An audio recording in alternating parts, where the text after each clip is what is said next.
A cold wind sweeps across the battered outskirts of Pokrovsk as Ukrainian evacuation vehicles rush through broken streets, headlights cutting through dust and falling debris. The sound of distant artillery echoes in the background, not described in detail but enough to show the tense atmosphere. Families hurry along cracked pavement, carrying whatever possessions they can hold. The crisis here has entered a new and dangerous phase, and today, everything around this city feels like the front line of a shifting and unpredictable conflict. Hello everyone, welcome back to the Conflict Front Stories channel.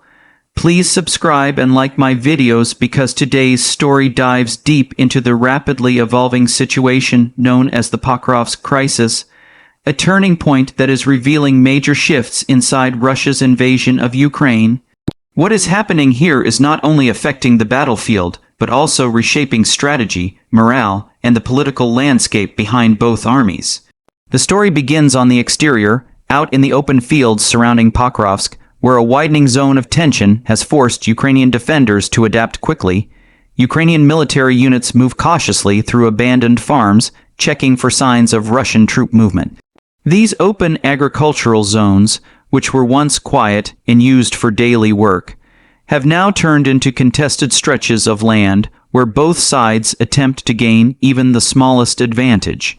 Drone footage captured by independent observers shows long shadows of armored vehicles creeping across the fields, stopping frequently as both Russian and Ukrainian forces try to avoid exposing their positions to enemy surveillance.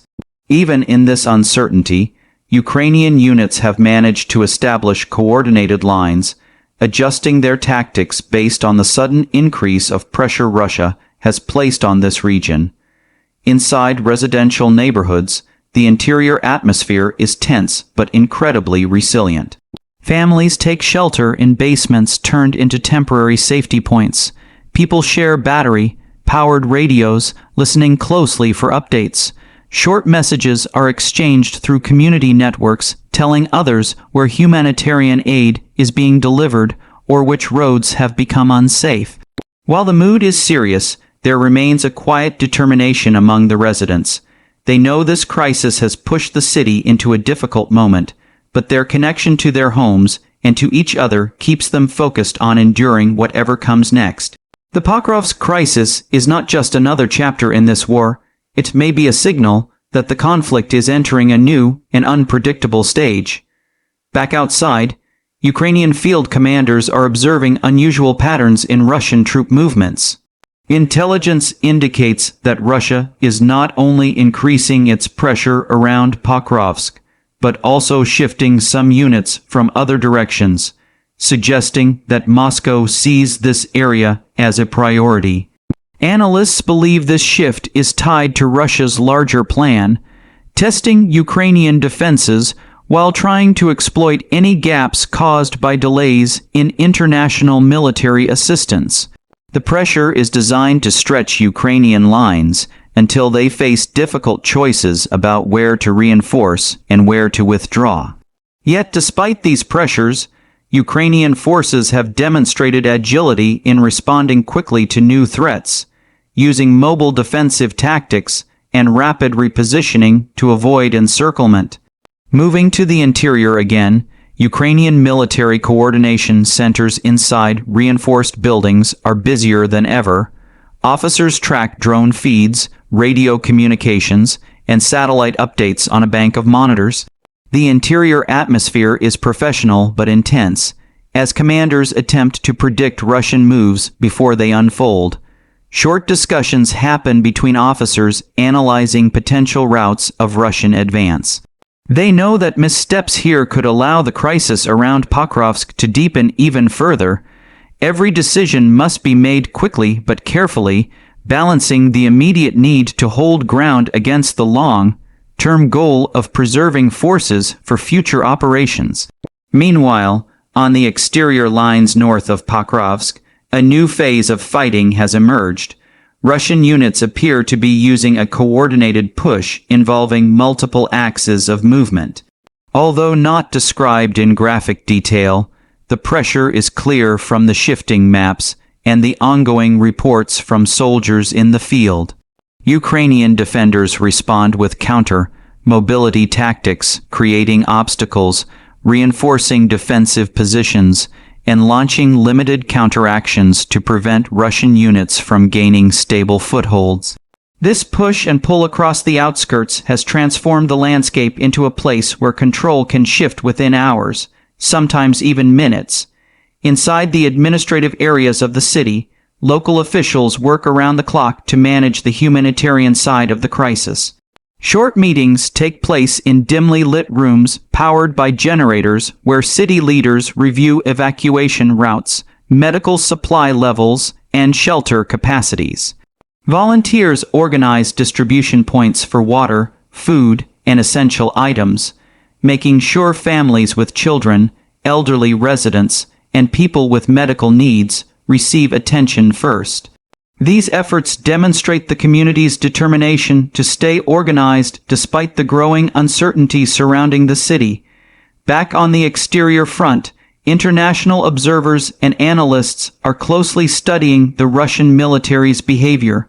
Some experts believe that Russia is attempting to demonstrate momentum before winter conditions fully settle in. Others think this is part of a broader plan to gain leverage in any potential future negotiations.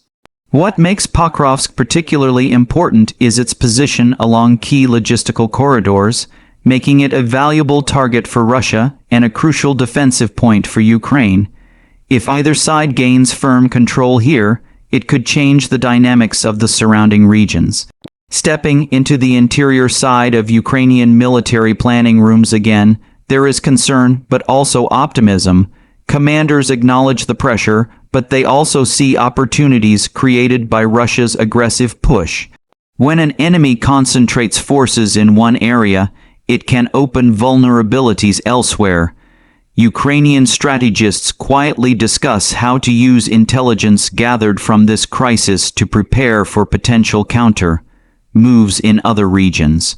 They also take note of the morale among their own troops, which remains strong despite the hardships. Soldiers are tired, but they remain committed to defending their territory and protecting civilian populations. The exterior environment becomes even more complicated as new weather patterns move in. Strong winds, muddy terrain, and shifting visibility make operations more difficult for both sides. Ukrainian infantry units adjust their routes based on ground conditions, while Russian armored vehicles struggle in some low-lying areas. This environmental challenge slows the pace of operations, giving Ukrainian defenders brief moments to reinforce positions. These natural obstacles may temporarily reduce the intensity of Russian advances, but they also create unpredictability that can influence decisions on both strategic and tactical levels. Meanwhile, inside one of Pokrovsk's main shelters, civilians share stories about their experiences during the crisis. Some speak quietly about losing access to essential services, while others express hope that Ukrainian forces will stabilize the situation soon. Volunteers prepare simple meals and organize sleeping spaces, trying to create an environment of support despite the ongoing uncertainty. These interior moments reveal the human side of the conflict, showing how ordinary people adapt to extraordinary circumstances. Back on the exterior, Russian forces appear to be testing multiple approaches, searching for weak points in Ukrainian defenses, but each attempt is met with disciplined resistance. Ukrainian soldiers use well-coordinated movements, falling back when necessary and regrouping to maintain defensive integrity. This fluid style of defense frustrates Russian planners, who expected easier progress. Analysts observing these developments believe that the crisis around Pokrovsk could become a long-lasting confrontation rather than a quick breakthrough. Inside Ukrainian military intelligence offices, analysts sift through intercepted communications and satellite imagery, looking for patterns that reveal Russian intentions. Short discussions take place over maps displaying updated information. Each new report adds a piece to the puzzle. They must determine whether Russia is preparing for a larger offensive or simply trying to create pressure to force Ukrainian forces to reposition. The interior atmosphere is one of constant activity, with teams working in coordinated shifts to maintain up-to-date situational awareness. As the crisis deepens, exterior evacuation convoys continue to move families away from dangerous zones. The routes are planned carefully, avoiding areas where movement is unsafe. While the journeys are stressful, the coordinated efforts among volunteers, local officials, and military protection teams ensure that many civilians find safer locations away from the most intense areas of the conflict.